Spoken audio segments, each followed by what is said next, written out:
Om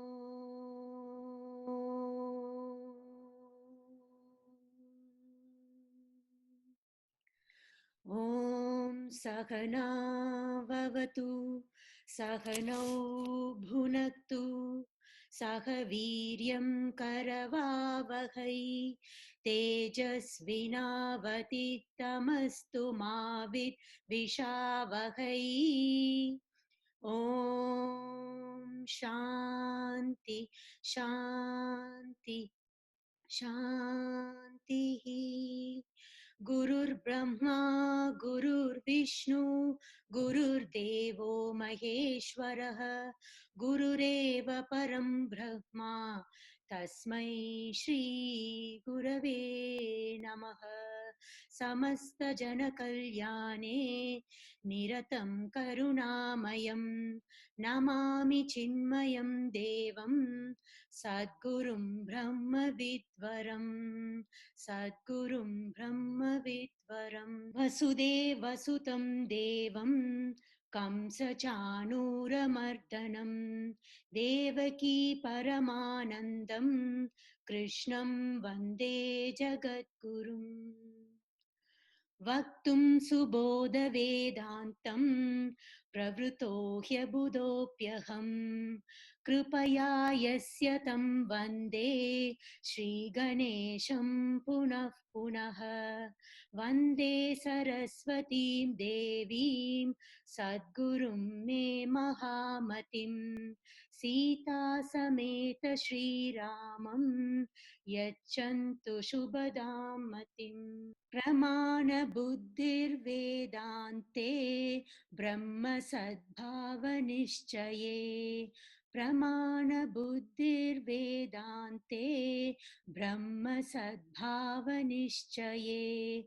Sadgurur Brahma Nityastve Svatmanah Karma Samartye Sadgurur Brahma Nishtatve Svatmanah Karma Samartye Sadhane Guruna Prokte Sadhane Guruna Prokte Vishwasa Palanam Tata Vishwasa Palanam Tata Yevam Panchavida Shraddha Yevam Panchavida Shraddha Bhavet Sadhaka Muktida Bhavet Sadhaka Muktida. Okay, wonderful. Thank you. Now, okay, so this is where we last stopped in our last class. We were looking at the quality of Shraddha, faith. Yeah, faith is called Vishwasaha, trust. Trust is another word we can use. Faith, of course, people always connect it to religion, always connected to God, and the confusion that comes in there is that we meet and see many people, devotees, seekers, who actually they have what we call blind faith. That means they have not done much thinking, they just merely believe in certain things. And therefore, the word faith many times is synonymous with blind faith, blind believers. And we generally tend to think this is opposed to people of science and logic. And therefore, commonly you will hear the term man of faith, man of science. And they tend to be opposite. Yeah, I'm a man of science or I'm a man of faith. And because they're opposite, yeah, because we have made them opposite, then obviously no one wants to go against science, because we are all raised with a scientific background. Our entire education system has got a very strong, rational, logical, scientific basis. So no one wants to go against science, and we shouldn't. We shouldn't have to go against science. And therefore, we end up developing a rather negative attitude towards this concept called faith. Yeah. However, faith or trust. Trust, let's use the word trust. Vishwasa is what they've used here. Vishwasa is trust. Trust is something which is inherent and necessary in every relationship. In every relationship, you must have trust. Yeah? And why? Because that trust, it is trust alone which yields peace. You can never experience peace in any relationship if you don't have trust. Yeah? If you don't trust the people around you, you can never be at peace with the people around you. Yeah? If I don't trust my friend, then I'm very guarded about what I say, isn't it? Certain things I won't tell them, because if I tell them, they might use it for their own devices and exploit me. Yeah? So if I don't have trust with my friendship, very guarded. Yeah? If I don't have trust at work, then work also becomes a place where I have to be alert the whole time. Why? Because I don't know if someone's going to steal my ideas, steal my credit, take something from me, take advantage of my situation. So it becomes a very stressful situation to live in. Yeah. And that's why generally the relationship where we have the most trust in is generally in our immediate family. In our immediate family, that's what we want to develop. So that when we come to live with our immediate family, we can feel relaxed. We should feel relaxed. Yeah. Our home is also called Sharanam. Sharanam means refuge. And refuge means what? A place where you can relax. You shouldn't have to feel on high alert all the time that the people around me are trying to exploit me, take advantage of me, abuse me in some way. Yeah. And all this is possible only when you have trust. Yeah. So trust, just understand, faith is another word for trust. That's all it is. And if you talk to anyone about trust, you must have trust. Any counselor will tell you, you must learn to trust people. Don't be so suspicious of people. Yeah, be more trusting. And so trust has got a positive spin. Faith sometimes has a negative spin. But actually they're the same thing only. Now, what is the difference between blind faith and faith, this faith with trust? Is that faith here, Shraddha, must have trust, but trust with vichar. Vichar means inquiry. When there is vichar and viveka, viveka means discriminate, clarity and inquiry, then you get what is called Shraddha. Then you get Shraddha. Yeah. Mere blind belief does not have inquiry, nor does it have clarity. It misses these two components, clarity and inquiry. Now that's exactly, if you look at this verse is so beautiful. It's the only verse I've ever seen in any Shastra where they have broken down the concept of Shraddha into 5 aspects. Yeah. And whenever you break things down, analyze, yeah, deduce, categorize, this helps with your viveka. This helps to bring clarity. Viveka is always enhanced when you can analyze, categorize things. Because then you get more clarity. So here they have not just said have faith. They have said what you're supposed to have faith in. What you're supposed to have faith in. And this also, all of this you must understand, this is in the context of a seeker, a person seeking moksha. If we are not seeking moksha, this verse is irrelevant. You don't need to have faith in any of these things. Yeah, for moksha, you do. If you're not seeking moksha and operating in the world, you don't need to have faith in any of these things. These 5 factors are for what is called mumukshu. Mumukshu or sadhaka. The word sadhaka has been used here. Seeker of truth. So it's already qualified who this faith is for. This faith is not for everyone. So don't go to your friend who's an atheist and got no interest in moksha whatsoever and say, hey, you know, I read this book and it's got 5 levels of faith. You should have faith in them. He got no interest in it. Yeah, he got no interest in it. So you should not take that to him. Wrong audience, wrong audience.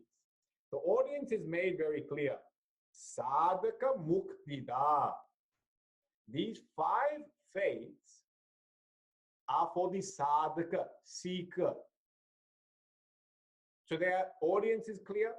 And what are they going to give? It's also very clear. Muktida. Da means to give. Da dadati. To give.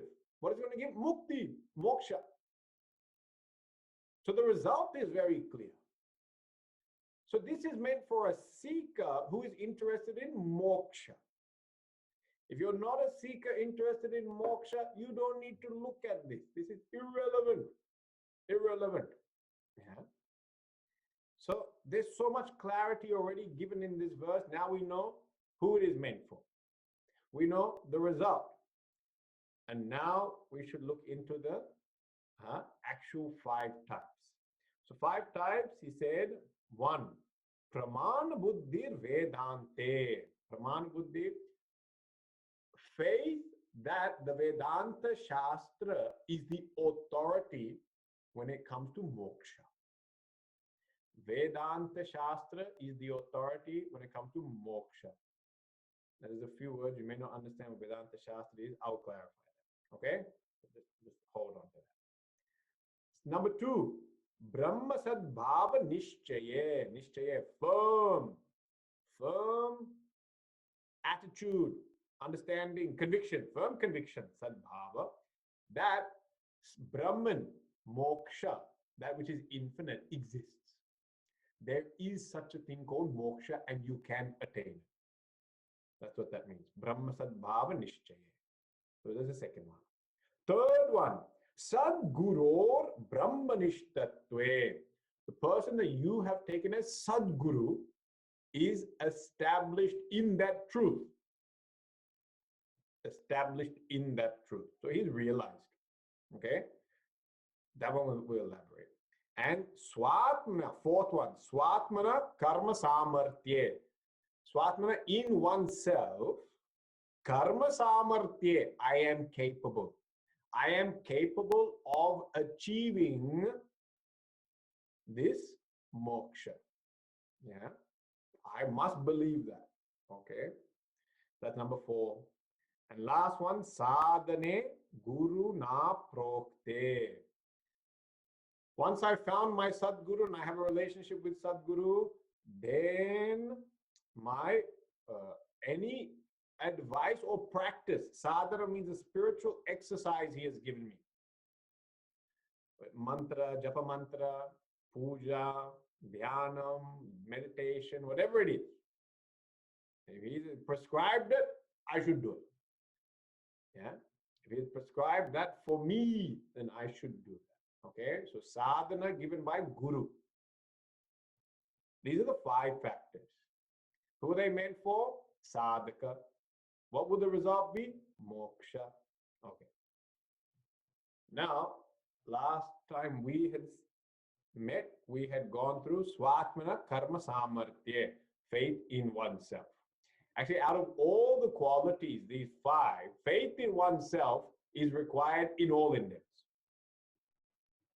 That one, anyone, any place, any time, any goal, they need that. You want to get married? Swatmana Karma Samartya. You want to go to the gym and get big muscles? Swatmana Karma Samartya. You want to cook for the first time? Swatmana Karma Samartya. Any goal, any time, any place, you have to have this. That's the 4th factor. Swatmana, faith in oneself. So that one is universal for every being. That is universal for every being. The other 4 are specific for sadhaka. Okay. Now we saw that last time, so I'm not going to go through that. Now what we're going to do, let's go to the first one. The first one says, Pramana Buddhir Vedante, the attitude that the Vedanta Shastra, scripture, is the ultimate authority. Pramana here means authority. Okay? Buddhi means conviction. Conviction that Vedanta Shastra is authority. Now, this brings up the topic of scriptures. Okay? What are scriptures? Do we have to believe in all scriptures? Huh? You know, all these type of things, because there's a lot of confusion. There's a lot of confusion even with regards to scriptures. Because we hear so many different things and then we say, no, I don't think this is true actually. Huh?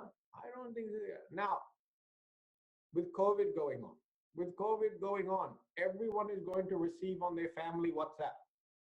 Some auntie, uncle, grandmother in India has got some Swami, Guru, saint, some person who has predicted when COVID is going to start, when COVID is going to get worse, and when COVID is going to end. And you are going to get all these wonderful text messages saying that one saint living in a cave in the middle on the Narmada river, he is saying that COVID will end 20th of November 2020. I got such a message. I got such a, with the calendar. The calendar also came with it. That the calendar of when COVID starts, when COVID gets worse, and when COVID ends. So now November 20 is the end of COVID. So I think we should organize a party for November 21. According to this man, we can have a party on November 21 because COVID is finishing. Now we will get all these things and we say, what are these people talking about? What are they? And then we also hear things is, if you eat this, these things will happen to you. If you forward this email, wonderful blessings will come to you. Please send it to 10 people. You know, these are all wonderful common things that come to us. Yeah, largely through family, actually, not through anyone else. I don't think your boss is sending them to you. Largely family, I think, which is sending all these things. So what happens is a lot of confusion because you get all this junk email, all this junk WhatsApp. Huh? And then you're like, how do I have faith in all this? Because it sounds like everyone is talking about everything. Yeah. And then some people like to quote some scripture which no one's ever heard of to give it some sort of authority. And then you get utterly, thoroughly confused.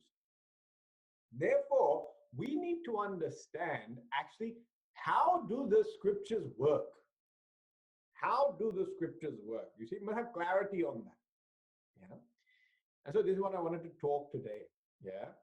What is the classification of our scriptures and how they are to be approached? How they are to be approached. Okay.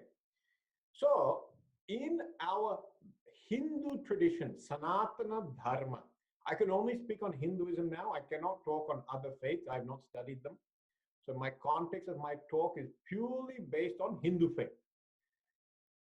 I am not disregarding other Shastras. I am not saying that they are invalid, but I don't have knowledge on the subject, so I cannot comment on them. Here, I will comment only on Hindu Shastra. Hinduism is called Sanatana Dharma. In our Sanatana Dharma, our scriptures are classified into 4 types of scriptures. 4 types. The most authoritative one is called the Vedas. Vedas. The Vedas are the most important and authoritative type. That's why definition really of a Hindu is one who has faith in the Vedas. That's the definition of a Hindu. One who has faith and believes in the authority of Vedas is Hindu. You don't need to be born Hindu. You can become Hindu.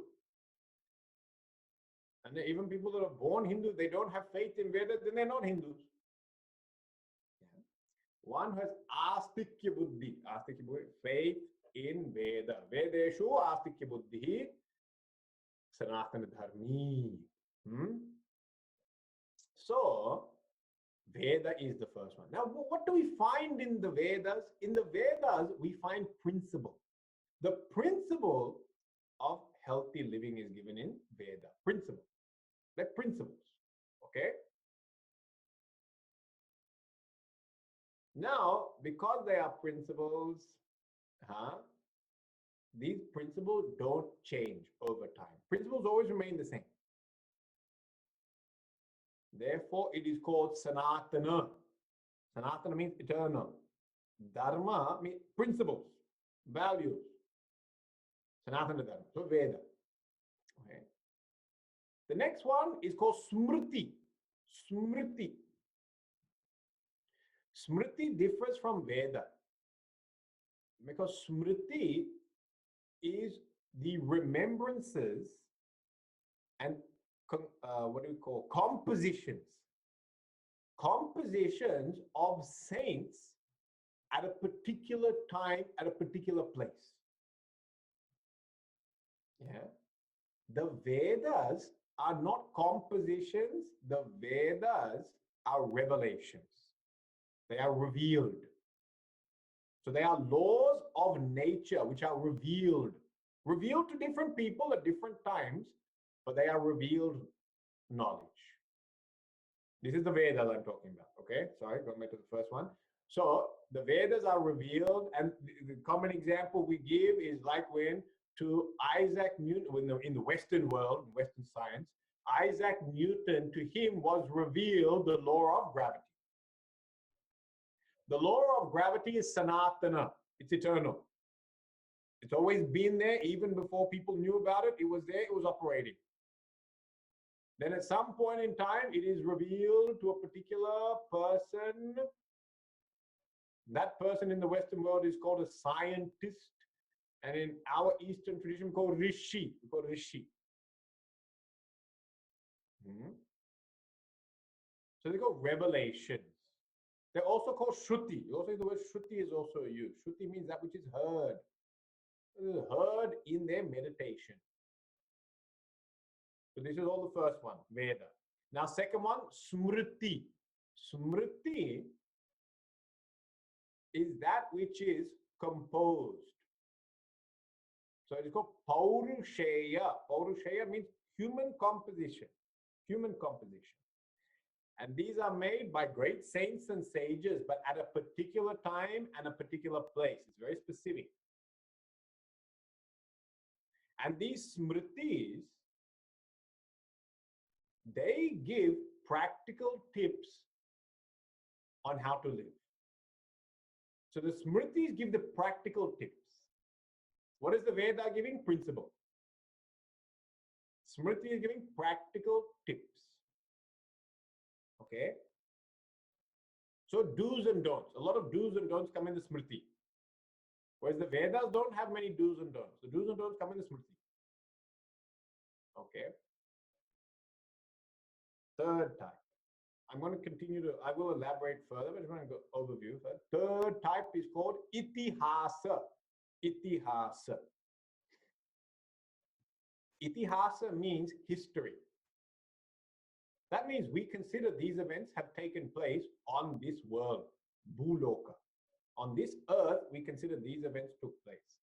There are two texts which are considered Itihasa, and they are the Ramayana of Valmiki, Valmiki Ramayana. And the other one is the Mahabharata of Vedvyasa. So we consider these actually took place. History. Okay, so they're called history. And history focus on events. History's main purpose is to focus on events and people that existed.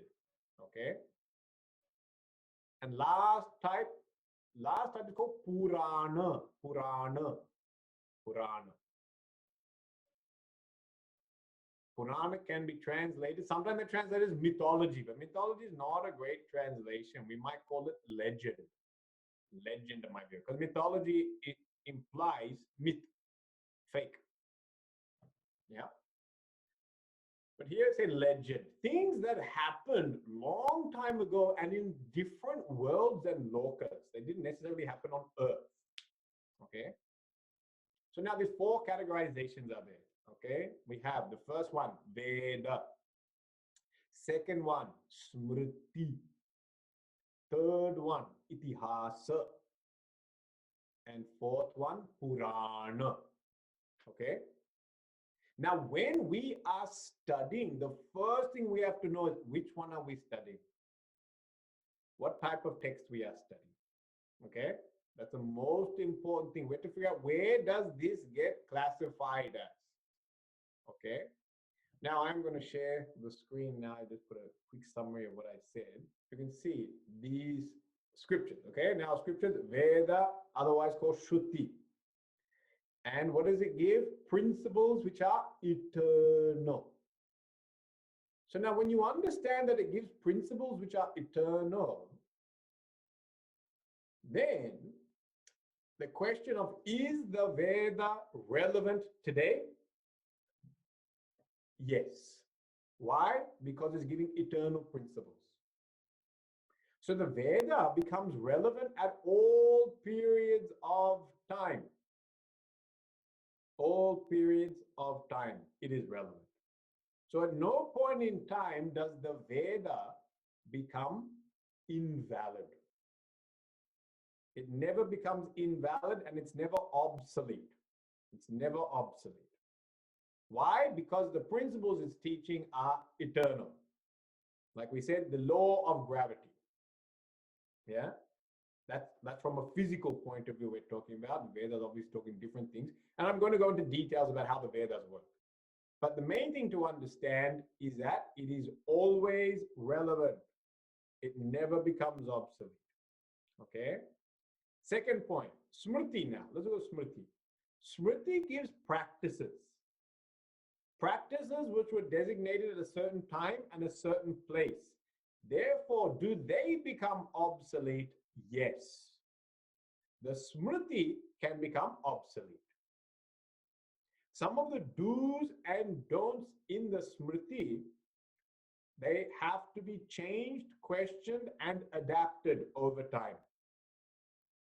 Because what do they deal with? They deal with practice. They don't deal so much with principle. So they give it do's and don'ts. Yeah. Now, why people like it is because people prefer to be told what to do rather than what to think.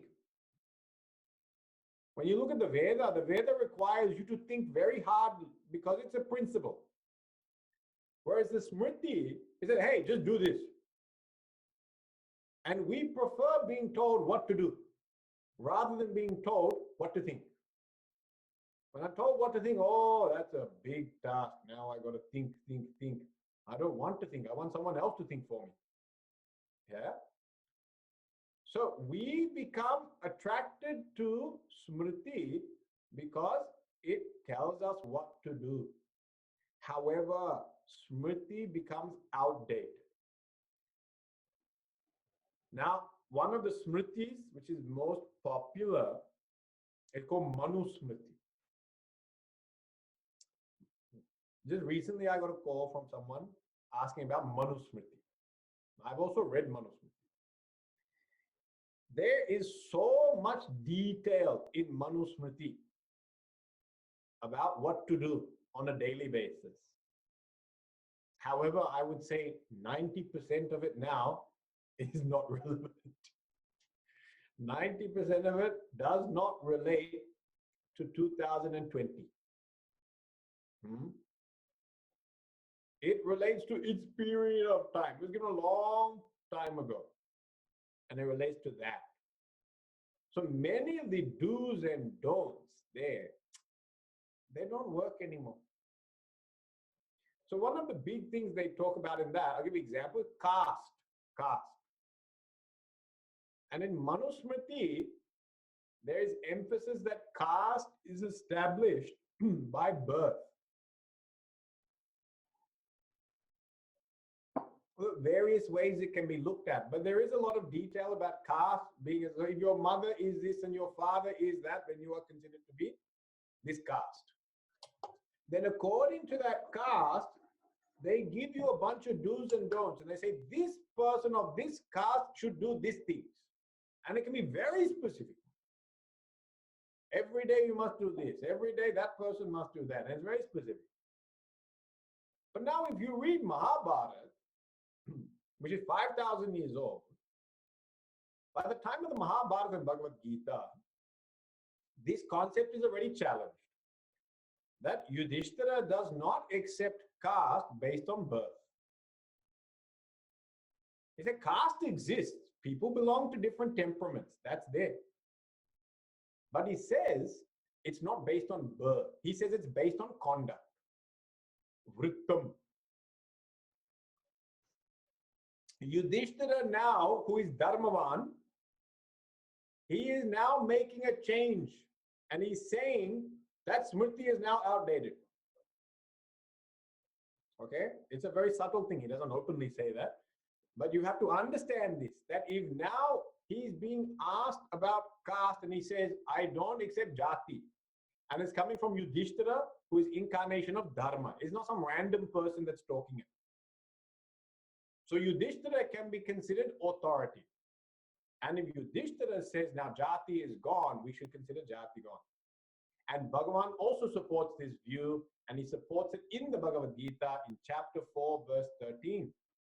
And in chapter 4, verse 13, we find a mantra, Chatur Varnyam Maya Srishtam Guna Karma Vibhagashaha. He says, I created the fourfold caste. But he said, I based it on Guna Karma Vibhagashaha. Based on temperament, guna, and the type of work that you gravitate towards, karma. He does not include the word jati. The word jati is not there.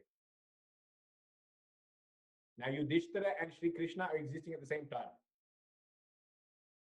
So 5,000 years ago, already now some of the principles of Manusmriti are now becoming redundant. The authorities at that time are now changing them. They are changing them. Yeah. Now, who can change them? Only a great acharya, great person, or Bhagavan himself can change. Random people cannot start changing the thing. You and I cannot go pick up Manusmriti and say, I don't like this, I don't like that, I don't like this, let's get rid of half of it. We can't do that. Great people of realization and scholarship, only they can be the people to really then say, now this thing has become obsolete. But the point you have to understand is that the practices and do's and don'ts of the Smriti do become obsolete. Yeah. So we cannot always hold on to these old practices. They have to be updated. They have to be updated. Okay. So now Smriti may give me guidance on practical living, but it always has to be updated. And if you understand this, in any field, this is the same. Any field you find this is the same. If you go and look at exercise videos that are 25 years old, you will find it incorrect. And now they will say, don't do this exercise. We thought it was going to strengthen your back, but actually causes more damage to your back. Recent research has found, don't do that. Yeah? They keep changing it because it's a practice. Diets, don't they keep changing the diet? Yeah? I think they had this keto diet or something a while ago. Keto diet. No, don't do keto diet anymore. Then they have what? 5 and 2. I think you fast for 2 days and then eat for 5 days or something like that. I don't know. So then 5 and 2 also throw out the window after some time. They say no carbs, throw that out the window. Then no sugar, throw that out the window. It'll keep changing. Why? Because it's a do and don't. It's a do and don't. It'll keep on changing. It'll keep on changing because according to how we're living and according to food that's available, the diets will keep on changing. In any field, the do's and don'ts must keep changing because they have to change for the nature of society. The changing nature of society, you have to change. Okay? So, Smriti must be updated. Okay? Now, next one, Itihasa. Itihasa means history. Now, we say this took place, right? We say this took place. Now, the question is, why do I care if this took place or not? What a bunch of people went and did a bunch of things and ended up with a bunch of problems. That's their problem. Leave it to them only. Why do I need to get involved? Yeah. But the main thing with history is that history, if you read history properly, it is based on human nature. It is human nature. And what you find is, you will find people who have the same desires that we have today. That's what human nature means. Human nature means people having the same desires. What are the same desires? Kama, Artha, Dharma, Moksha. Those four desires don't go. Human nature is always there.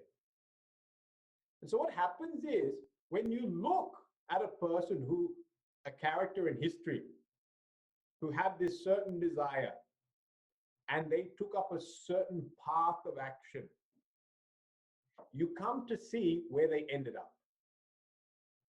That a person with a certain desire took up a certain path of action, and they ended up with a certain result. Now I'll just close this, yeah?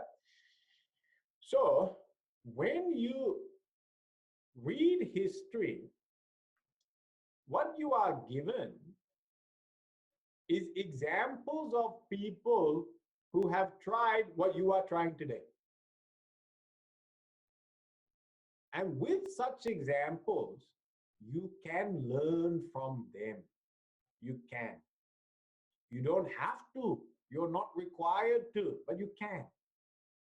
You can learn from it. That if there are a group of people called Pandavas and a group of people called Kauravas, a Duryodhana and an Arjuna, you can look at the choices of Duryodhana and you can look at the choices of Arjuna. And when you look at his choices, you can see what results he got. Arjuna made certain choices and got certain results. Duryodhana made certain choices and got different set of results. One prospered, one perished. Yeah? Therefore, when I look at their lives, I can find out a demonstration. I can see a demonstration of people making good choices, people making bad choices. And if you have some guidance and insight, you can use this to your benefit. Yeah? But when we look at Dhritarashtra is the classic family man. Classic family man, blinded by affection for his children. Now, is it not today that we are family people?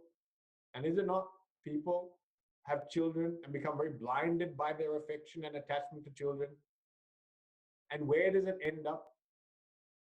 You end up getting very entitled children. People think millennials are the first generations of entitled beings. No, Duryodhana was there. He was the most entitled child there was. Whatever he wanted, he screamed and cried and Papa gave. And whenever he was upset, he screamed and cried, Papa gave. Even when Mama said, no, don't give it to him, Papa said, no, give. Boy wants, give to him. Yeah? Doesn't this behavior continue on today? That because of our attachment to our children and immediate family, we compromise. Yeah? Where does that compromise lead to? Did it lead to a good relationship between father and son? No. Duryodhana never had affection for Dhritarashtra. He didn't respect him. He just used him as a method of getting what he wanted. They were actually kind of using each other. Because Dhritarashtra wanted kingdom in his bloodline. Therefore, he enabled, facilitated, and allowed the weaknesses of Duryodhana. Duryodhana wanted kingdom for himself. Therefore, he exploited and took advantage of his powerful father. They were both selfish people. They were both selfish people. They had their own individual agendas. But because they were father and son, they were interrelated.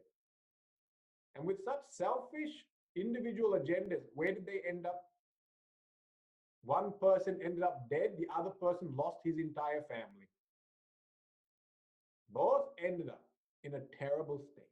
Yeah? So it's a demonstration that don't think that, oh, just for that old blind man, blinded by attachment, He made wrong mistakes. I'm different. I'll navigate differently. No, if you are making the same choices, enabling your children in situations of comfort, abundance, if I'm enabling my children and just fulfilling whatever they want, you'll end up with the same relationship. They won't respect you, yeah, and they won't have affection for you. They will use you and exploit you, yeah, and you will also come to use them, exploit them in some way. So it's seen that these things happen. Now, just because you read it, it doesn't mean you don't need to read this. It's not required. But for wise people like to learn from the mistakes of others. Not everyone does. Therefore, history is not for everyone. You can do whatever you want. I have been watching a documentary on the American Revolution. It was very interesting because it showed how actually prior to 1776, yeah, it was all British actually. The whole thing was British settlers sitting in America, British colony. And then what happened is the king in England decided to increase the taxes on these colonies. And he wasn't close to them. He's living in England, they're living in America. And then he decides to increase the taxes for his own reasons. And this causes civil disobedience in America. He asked more money from them. But he never went to visit them. He never went to see them. He never went to overlook. He had no relationship with them. And he starts asking for more money. That's what caused the initial uprising. And that's eventually what led to this war of independence. And finally, a whole independent nation. England lost one of its largest colonies because they asked for too much money. If you look at it, the same thing goes on today.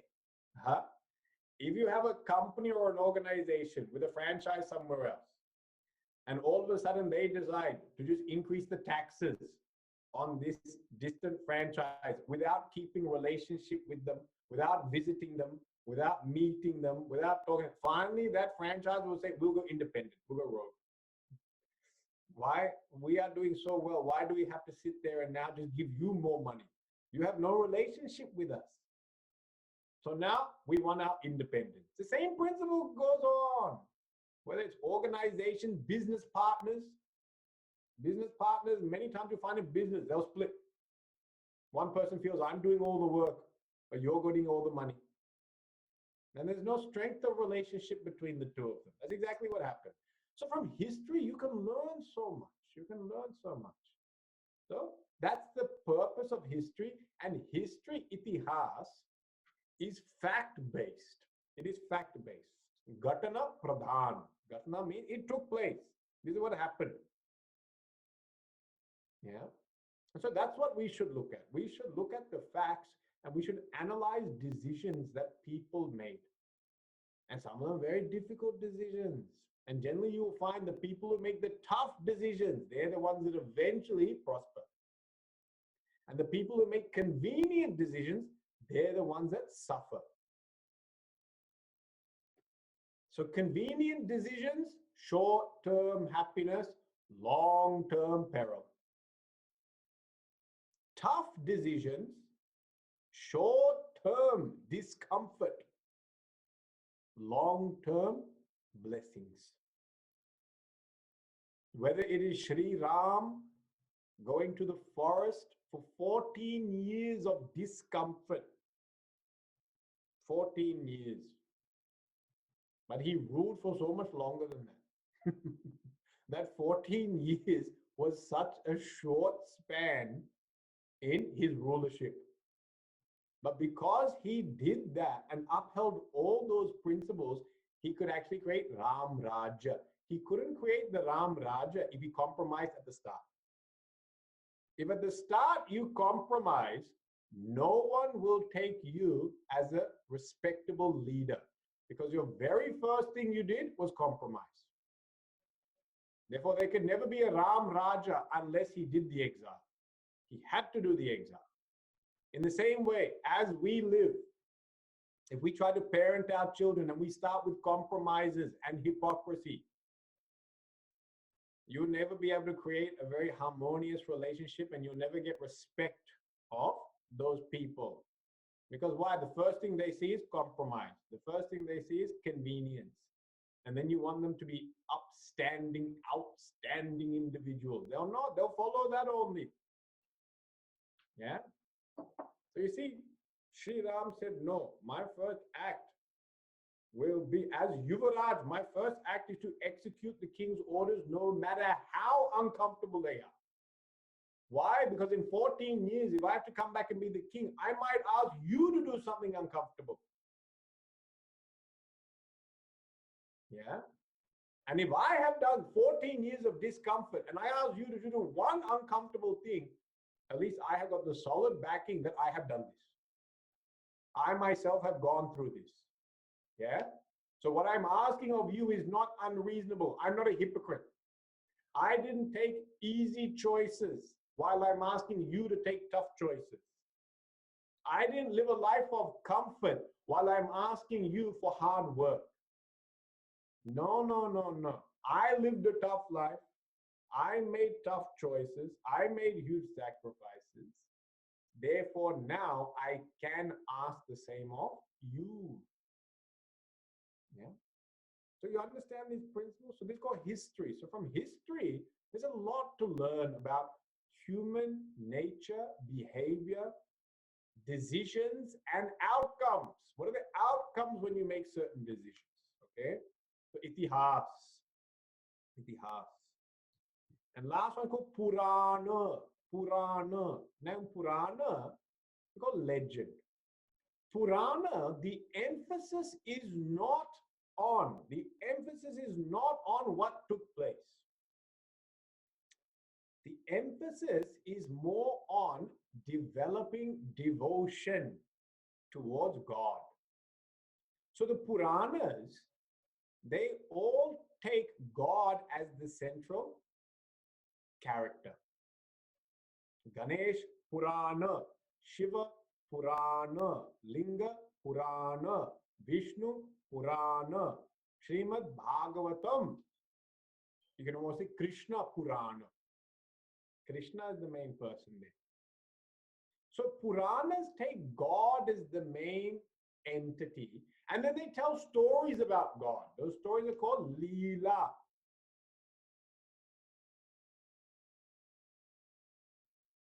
They also give teachings of God. Upadesh.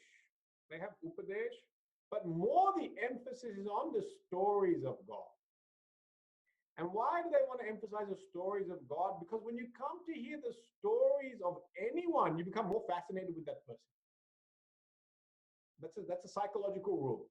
If ever you want to become fascinated with a person, start reading about their life. That's why the gossip magazines are very popular, because we like to read about this stories of celebrities. So we like celebrity charitra, isn't it? Celebrity charitra. Bollywood actors Leela. That's what we enjoy. Huh? So we go to news and we look at that. So every time we read those things, we are reading our own Purana on that person. And we are developing bhakti for that person. Yeah?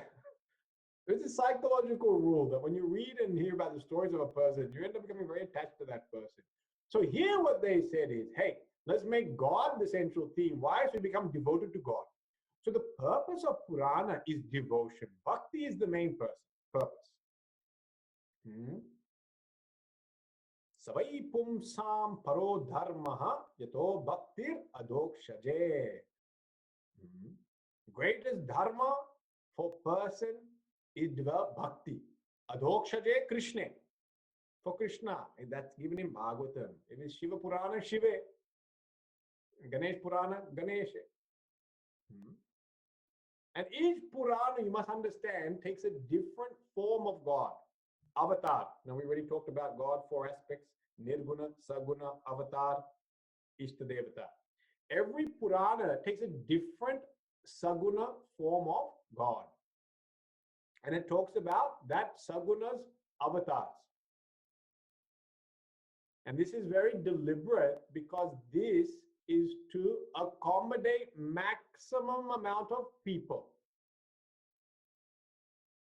It's to accommodate maximum amount of people. So what is it? It is a smorgasbord, buffet. You've heard buffet eating? That's what it is. Our Puranas are buffet eating.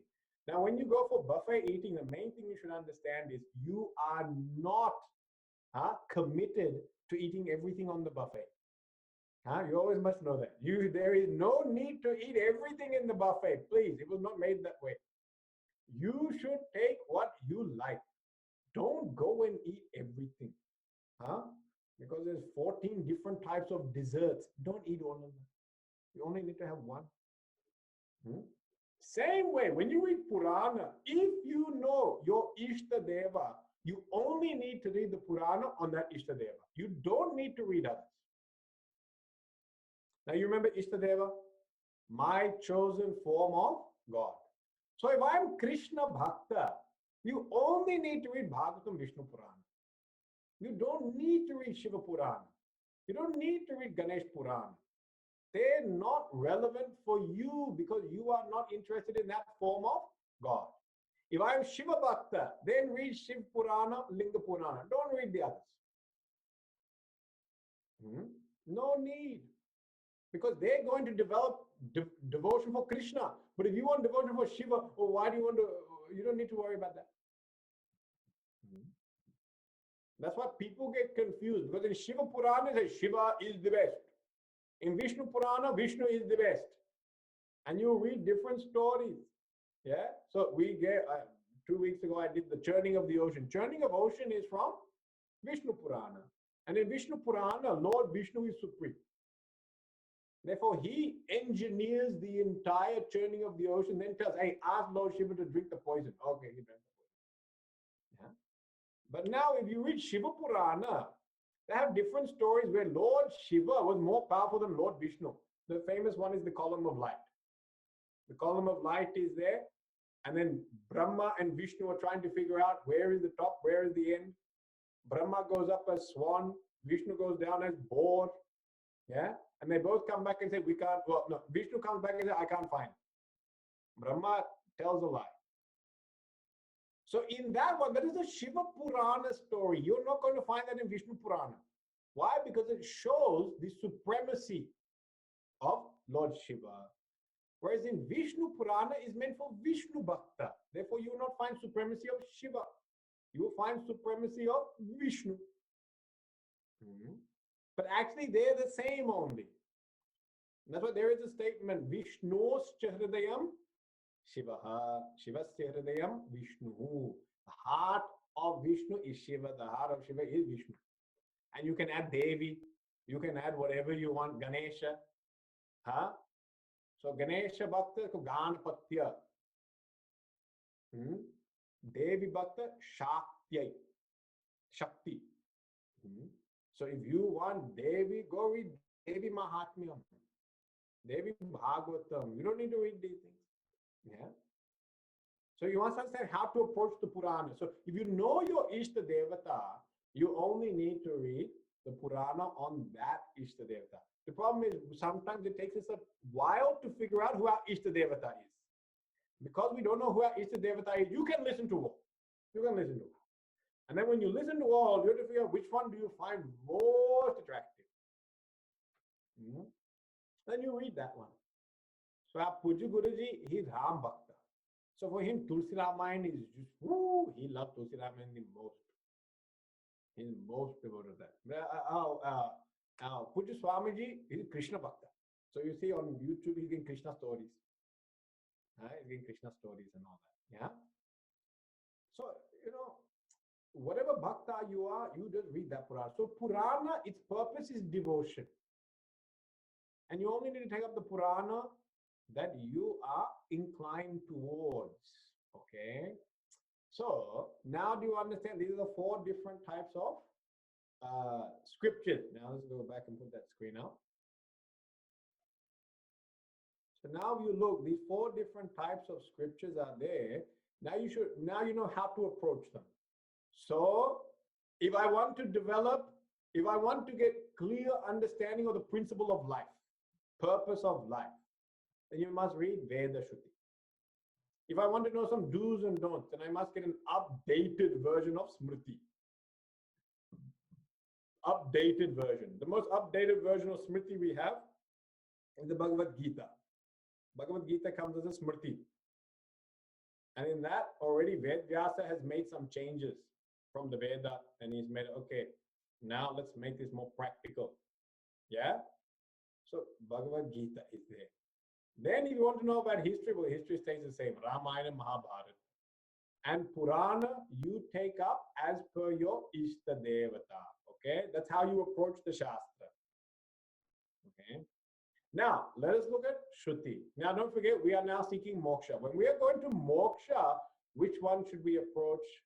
The Veda becomes the most important for moksha. For moksha, you have to go to Veda because it's got the eternal principle of how to gain moksha. This has got daily practices. It's got daily practices as well, demonstration of history. That's got bhakti. But now I want moksha. So now when I go to moksha, I must approach Veda. When you approach the Veda, this is how the Veda is subdivided. The Veda is subdivided into 3 components. One is called Jnana Kanda, Jnanam. That's also called Vedanta. Second part is called Karma Kanda, called ritual. So Jnana Kanda means the philosophical or path of knowledge. Philosophical path of knowledge.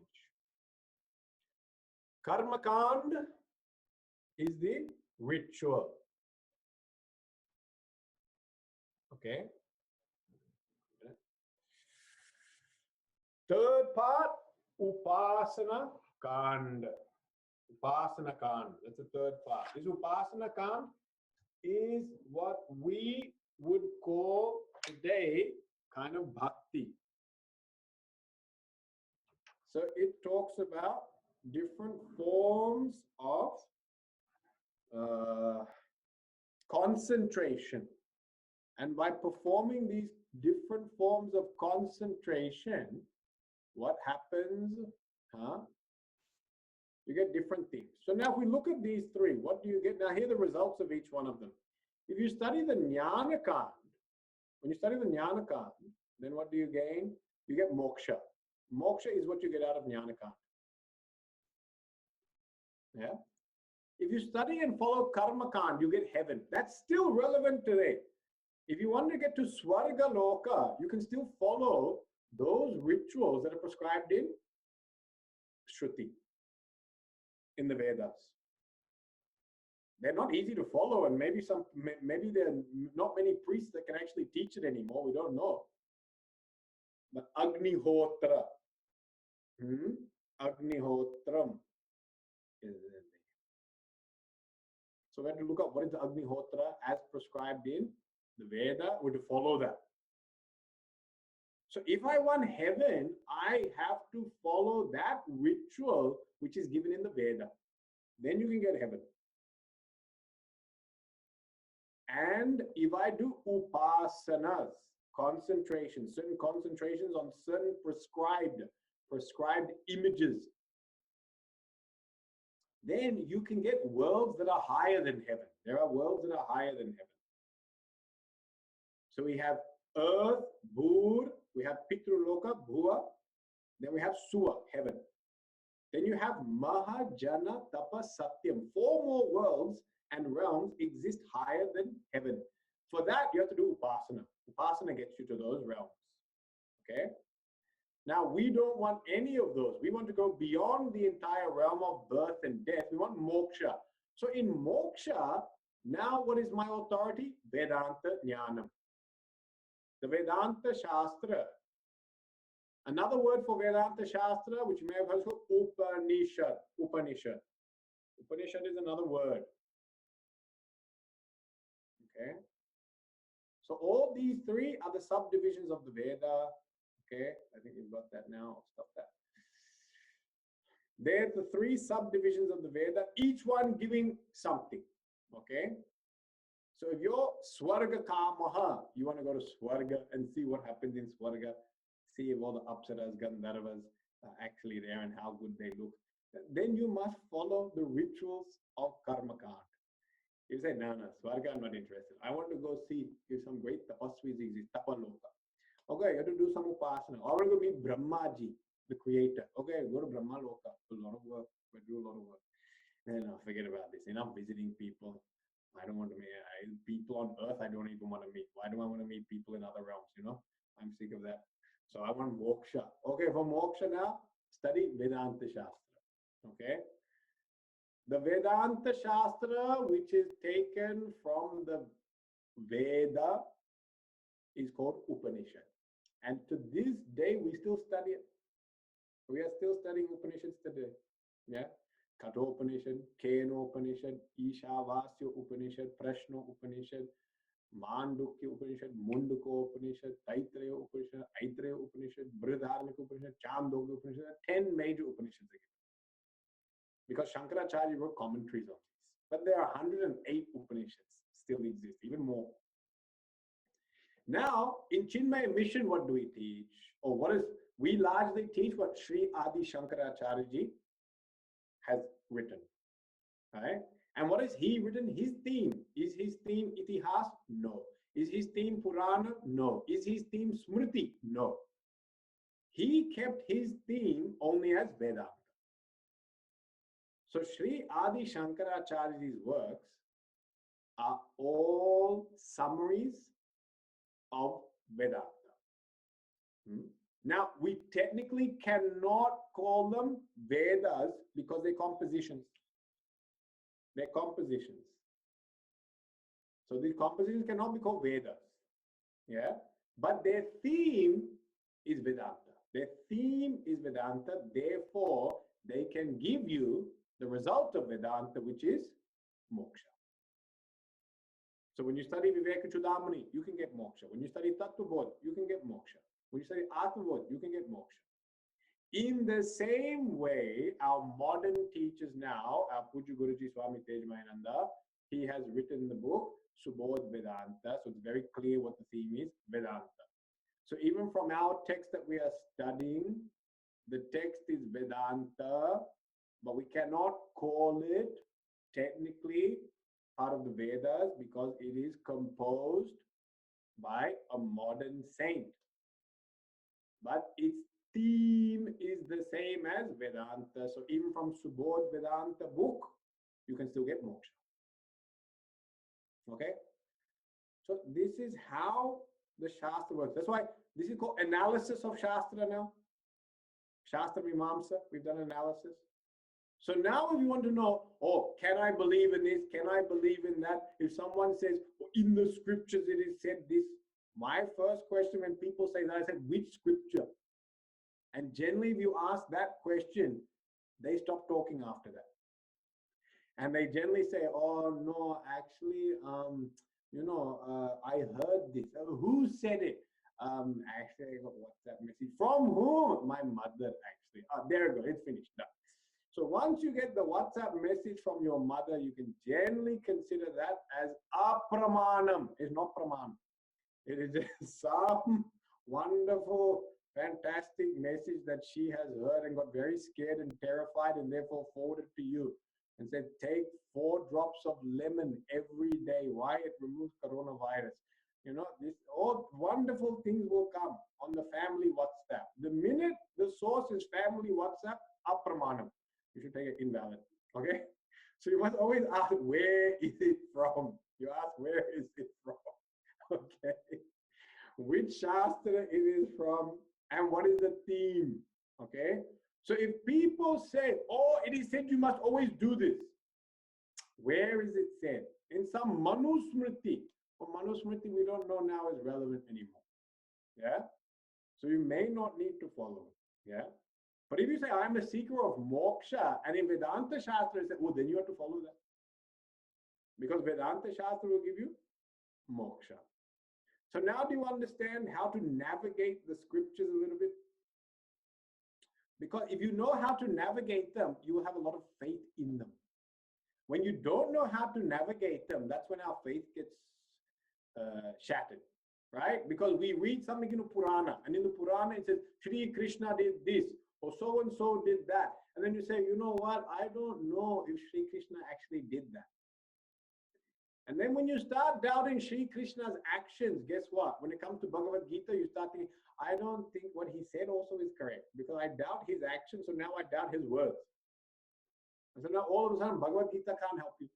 Why? Because you have lost faith in Gita because you've understood his actions incorrectly. Whether his actions took place or didn't take place, actually that's not the debate. We can never establish that. You can never establish whether Krishna actually did what he did. Actually, nothing in history can be established. Even in modern history, you can't actually establish who did what and for what reason. We cannot. Because what do we say even about modern history? We say, the books, the history books are always written by victors. So whoever won, they write. In this documentary I was watching, now the historians are finding out many of the early beliefs they had about these wonderful presidents and these wonderful generals. They're very wrong, actually. They said they were people of individual ambition, not that they were interested in a nation. They weren't interested in nation building. They had their own individual ambition. That's why they did what they did. Yeah. Any history, modern or ancient, yeah, you can never prove. You can never prove, but you can also never disprove. So wasting our time on arguing whether or not Dwarka exists off the coast of Gujarat, it's a waste of time. Yeah. If you want to develop devotion to God, then you take it. If it helps you, take it. And if it doesn't help you, drop it. Drop it. It doesn't matter. Yeah, it's irrelevant. If you can find devotion to God without believing in Dwarka, then don't believe in Dwarka.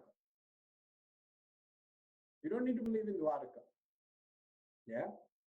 Main point is get devotion to God. Yeah. So now you must understand how to navigate those scriptures. Don't think just because I don't believe Krishna did this thing in Dwarka, now I don't believe in Bhagavad Gita, now I don't believe in Upanishad, now you won't get to moksha. They're different topics with different subject matters. Okay. So this is now how to have viveka, clarity, and vichar, inquiry into this praman, authority. With viveka and vichar, we said you can develop shraddha. Now you can have shraddha in shastra.